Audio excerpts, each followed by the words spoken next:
What are the pros and cons with regards to streaming? And by streaming, I mean Spotify and Pandora and all those. You know what? I think those are great services, and we could start with looking at Taylor Swift. Why? I mean, again, I don't know Taylor Swift, and I don't know why exactly she did what she did. Mm-hmm. But common sense and being in the business for 30 years would tell me that she's looking at Spotify and saying, not Spotify per se, but just streaming things. Mm-hmm. They don't really generate a lot of revenue. And it's yeah, you're exactly So right. so you're basically looking at a situation where you're what's the promotional value versus the revenue stream? If you're on conventional or terrestrial radio and you're getting radio play and you wrote the song or you're the publisher, you're making a lot of money. Mm-hmm. If you take that same song and it's on Spotify or any of those services, I'm not talking down about Spotify. Spotify's awesome. But you don't need the promotion, and the revenue is going to be it's not going to be a lot. Right. I don't know if I do it.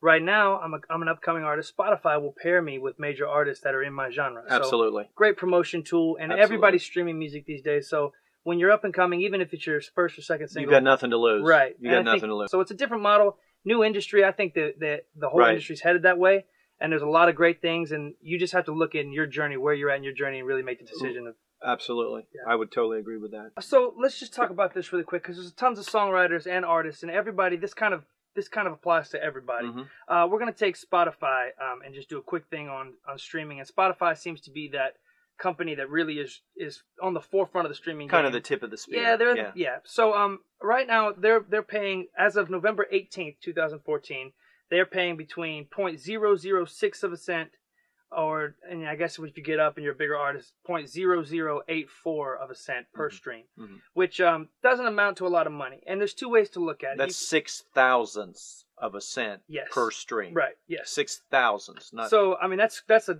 minuscule amount That's of money. not a lot of money. And I mean right. if you think about it's a 99 cent. Like I've got a song on iTunes right now, and through the independent label that I'm working with right now, we can get back about 70 cents on the dollar if you buy the record. Mm-hmm. You stream it, and I'm getting 6,000ths of a cent if you listen to it on Spotify. Mm-hmm. Now, there's give and take to it. I think one of the best things about Spotify, and if you look at it from an artist that's up and coming, maybe you just released a song to radio, or maybe you're just trying to put song on it so people can access. Because when you have a new product, you can't really demand people pay for that product. You got to give them a chance to try it, And I think Spotify, you put it on Spotify and people can listen, and it has. Nobody can argue that it doesn't have promotional value, but again, whether we get into the Taylor Swift argument, it was like Taylor Swift has. I mean, the week that her record came out, she was on every late night show, every talk show. She was every place. She was omnipresent. Mm-hmm. So I mean, that she needs to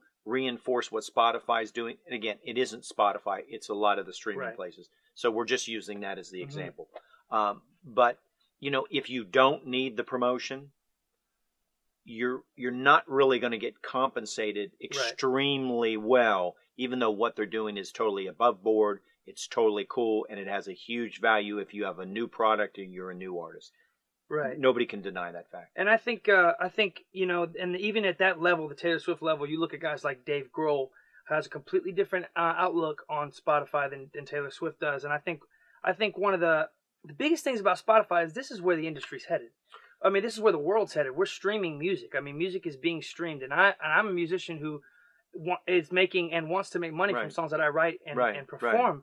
But this is where it's going, and I think that it's important. Like Dave Grohl came out with a statement. He was like, "Look, steal my music. Go download it for free." Well, because Dave Grohl's a huge revenue live act, and that's what I was going to say about you're saying. If you're a performing act, like the Foo Fighters, right? Yeah. I mean, you don't have to. You sold out Wembley twice this year. Oh, exactly. You can give away everything you're doing musically, and I know that Garth Brooks is totally against that. And you know what? I'm more on the Garth team. Totally. But I'm just saying point blank, if you've got a live show that you're getting 15, 20, 25, 30,000 people at every show, you could give away anything you have. You can give away your car, your house, because you can buy a new one tomorrow. Yeah, and space is limited as far as we're like on phones. Like I got 32 gigs on my phone right now, and it's used. I'm maxed out. You know what I mean? All my apps, all my music.